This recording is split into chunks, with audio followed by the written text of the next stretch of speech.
kasusnya?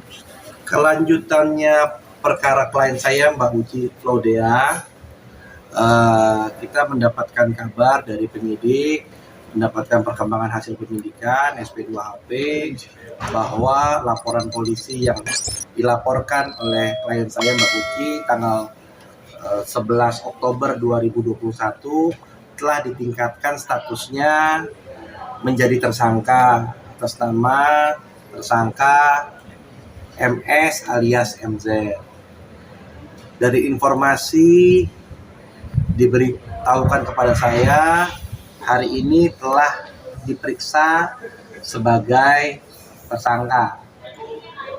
Jadi itu yang bisa saya update ke teman-teman media, bahwa atas laporan klien saya sudah stepnya maju sampai tersangka. Oke Bang, mungkin flashback lagi ya. Laporan apa? Jadi klien saya ini atas nama Uci Claudia waktu itu membeli tas yang mana tas itu ternyata tidak sesuai yang diharapkan alias palsu. Atas hal tersebut klien saya membuat laporan polisi di Polrestabes Surabaya. Atas laporan tersebut ada komunikasi yang mana dalam komunikasi tersebut MS alias MZ melakukan WA atau pembicaraan dengan nada ancaman, sehingga kita membuat laporan polisi kaitan pasal 27 ayat 4 Undang-Undang ITE dan atau pasal 335 KUHP. Atas dasar itulah sehingga akhirnya kita membuat laporan polisi di Polda Metro Jaya. Untuk case yang di Surabaya tetap masih berjalan kaitan tas palsunya. Tapi untuk yang di sini kaitan pengancamannya. Dan per tanggal berapa Bang si MJ sudah jadi tersangka? Untuk pertanggal jadi tersangkanya berdasarkan penetapannya 15 Maret 2022. Katanya sudah dilakukan pemanggilan dan hari ini saya dengar infonya sudah diperiksa semua.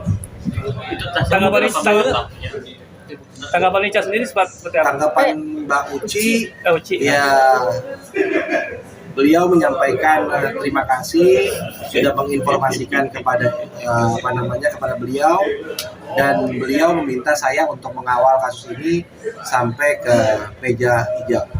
Bang, mungkin sebelum jadi TSK ini mungkin pihak MZ ada etikat baik untuk meminta maaf mungkin. Ya, tadi saya diinformasikan juga oleh penyidik bahwa ada surat juga yang dikirimkan Mbak MS yang tembusannya kepada saya, kepada Mbak Uci maksudnya, dan saya sebagai kuasa hukumnya, dan saya dikirimi juga sama pengacaranya permintaan maaf dan meminta perkara ini diselesaikan secara restoratif justice, artinya diselesaikan secara kekeluargaan. Tapi sampai sejauh ini klien saya belum ada upaya ke sana karena klien saya posisinya di Surabaya. Tapi yang disampaikan klien saya minta perkara ini dilanjutkan. Tapi nanti bagaimana perkembangannya, apakah nanti bisa diselesaikan atau tidak, kita lihat nanti ke depan. Bang, tas yang dituduhkan itu palsu sudah dikembalikan atau Masih ada di untuk tas itu kan kaitannya laporan polisi di Surabaya. Informasi yang saya dapatkan, kan saya tidak mengikuti yang di Polrestabes ya. Informasi yang saya dapatkan bahwa tas itu kan dikirimkan ke pihak yang bisa menilai. Artinya setahu saya kemarin katanya ke Paris dicek keasliannya. Nah, di situ katanya sudah keluar suratnya atau bagaimana, saya belum bisa menyampaikan katanya palsu seperti apa. Jadi penyidikannya beda dengan yang di Polres Surabaya. Pak, kalau yang ini kan 11 Oktober. 11 Oktober. Ya. Nah, ini kan ini panjang tahun 2022. Nah, seperti apa sih menanggapinya, Pak? Jadi begini, namanya laporan polisi kan penyidik Polda Metro kan banyak laporan polisinya.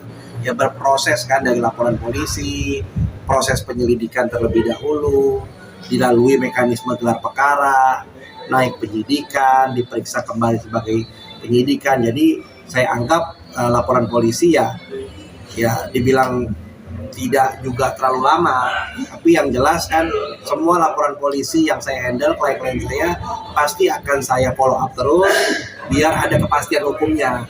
Makanya teman-teman media, setiap saya lapor polisi dan memberitakan seperti ini kan artinya saya akan menyampaikan sejauh mana ketika sudah naik penyidikan, sudah naik tersangka, ya mudah-mudahan ketika nanti ada selanjutnya kan P21 dari kejaksaan nanti akan kita sampaikan juga ke teman-teman media. Ada rencana Mbak Uci sendiri akan dipanggil sebagai saksi kah? Iya.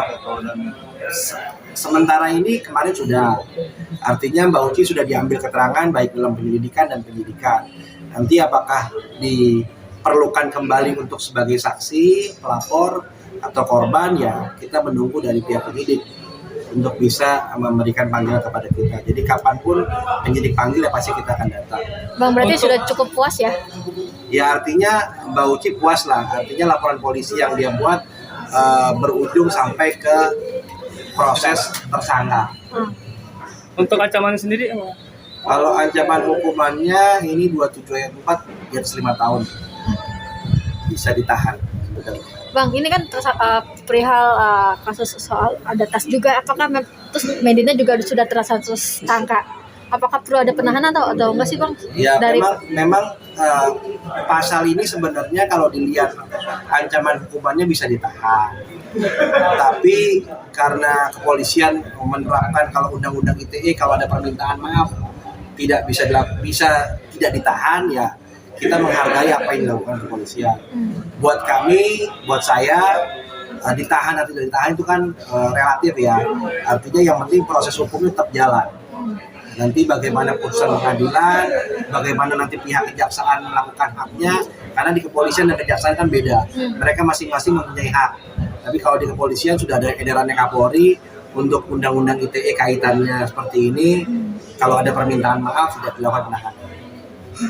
Bang, sempat sudah adanya laporan MZ dan MZ sendiri membantah bahwa saya Uci duluan yang